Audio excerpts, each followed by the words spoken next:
بسم الله الرحمن الرحيم، والصلاة والسلام على سيدنا محمد نبي الأمي وعلى آله وصحبه وسلم. أهلا وسهلا بكم في حلقة جديدة. مفيش أكل خالص اليومين دول، إن أنا أسرح انتوا وأكل بتاكلوا والكلام ده ايه؟ مفيش أي أكل خالص، فبشتري علف وبشتري برسيم. مفيش حاجة اليومين دول غير كده، فأنا اليومين دول مش لاقي برسيم أصلا، فبسرح بالغنم. قلت النهاردة الصبح صحيت وطلعت مفيش أي أكل خالص، فقلت أنا همشي وأطلع وأنا ورزق رزق على الله. المهم بقى طلعت مشيت، وانا اول ما طلعت من البيت كان في شوية بقدونس في جنب البيت، اللي هم دول. ايوه دول، انا عشان الحوش عندي بيبقى فيه وحلة وطينة ومية والكلام ده، وضوافر الغنم بتتعبهم، فبطلعهم بياكلوا في المكان ده شوية في الشمس، او بياكلوا بره الحوش يعني. وهي برضو تمشية ليهم، لان الغنم بتحب التمشية، وفي نفس الوقت مفيش اكل. ان انا حتى البرسيم نفسه، ان انا اشتري برسيم ما كنتش لاقي. فقلنا يا رب هنطلع ونتمشى والرزق على الله. طلعت بالغنم بقى ومشيت، فالاكل ده بقدونس، فقلت اسيبهم ياكلوا هنا شويه. المهم وانا طالع ماشي بقى على الترعه، فلمحت بقى البقر اللي هو قدام ده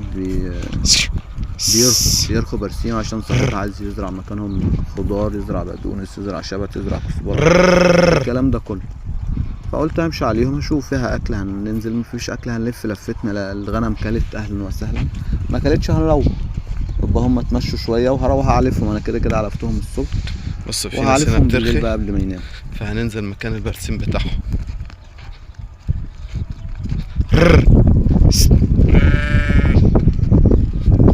المهم بقى ربنا كرمنا بقى في الارض دي، لقينا شويه كرسي حلوين تحت الفاضلين في الارض يعني، فنزلنا الغنم كلت شويه وخلاص. بص، ده الارض ده هو ده بقى اللي اسمه كرسي، عندنا بنسميه كرسي، اللي بيكون بعد البرسيم ما يتحش، او بعد الغنم ما بترخي. البهايم لو بترخي ده بيطلع مكانه، فده احنا عندنا بنسميه كرسي. مع ان الكرسي ده او البرسيم اللي هو الصغير ده مش حلو للغنم، بس هو مفيش غيره، هنعمل ايه؟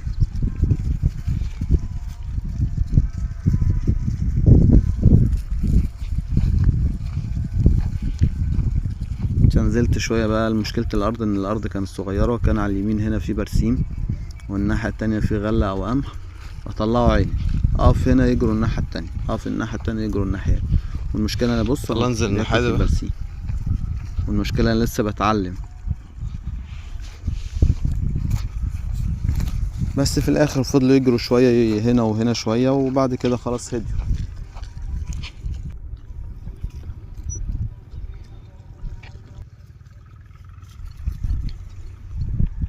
المهم بصراحة الواحد نفسه اتسدت من الغنم بصراحة. أول حاجة اللي هي النعجة البكرية اللي كانت أول بطن عندي دي ولدت وابنها مات، فالحمد لله. كل اللي ربنا يجيبه الحمد لله، الرضا ده أهم حاجة. بعد شوية بص لقينا النعجة عندها دور أو دوار، اللي هي بتفضل تلف في دايرة كده ومتعرفش تاكل، فالدكتور جالها واداها علاج وقال الحمد لله هتخف. المهم بعد أسبوع أسبوعين اتأكدنا إن هو دوار، واتباعت بنص تمنها، فبرضه الحمد لله كل اللي يجيبه ربنا خير. فبعد شوية النعجة عندي اللي انا كنت شاريها، اللي هي في الصورة دي ناحية الشمال ورا، النعجة دي برضو والدة خروفين، وفي خروف منهم مات. فهو الحمد لله كل اللي يجيبه ربنا الحمد لله. والتجارة زي ما هي مكسب، زي ما في مكسب في خسارة. اهم حاجة الرضا، وبرضو الواحد يسعى ويقول الحمد لله وما يسلمش، يقول يا رب ويتوكل على الله، وان شاء الله ما يستسلمش. فاحنا باذن الله ان شاء الله مكملين. هو ده الخروف الصغير اللي مات، الخروف ده عنده اسهال. الناس هتقول انت هملت فيه، انا للاسف اديته علاج وخف، بعد شويه تعب تاني، فاتصلت على دكتور، جه واداله علاج وخف. بعد شويه قالوا لي لا اتصل على دكتور معين كده عندنا، تقريبا احسن دكتور بيطري.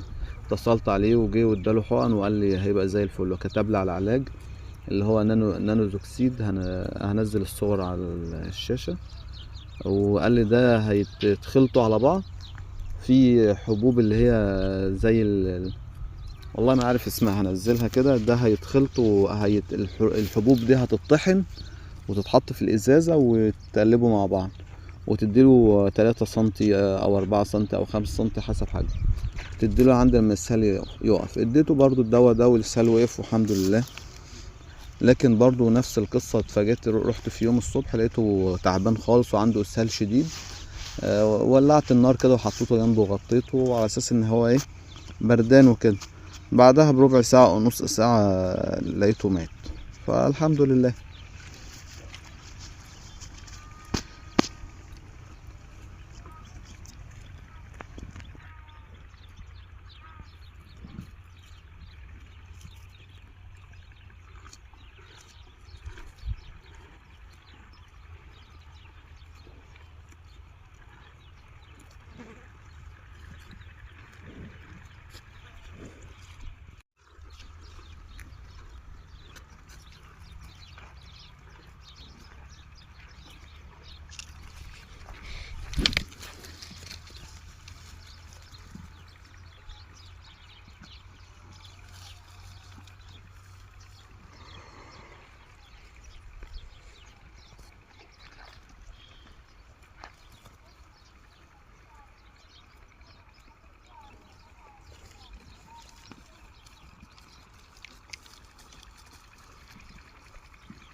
هنا الغنم بقى لما تعبوني في الارض ده، فقلت اخدهم وامشي.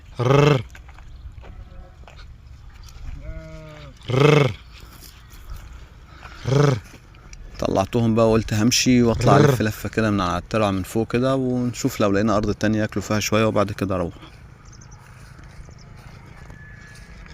طلعت مشيت بقى ورزقنا على الله.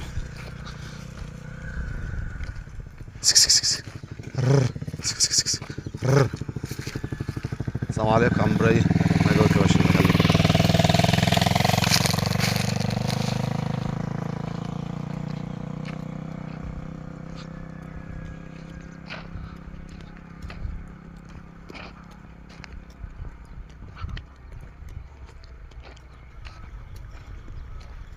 طلعت ومشيت هنا، لفيت لفه كبيره بس للاسف مفيش اكل، فقلت هتمشى الف لفه واروح بقى.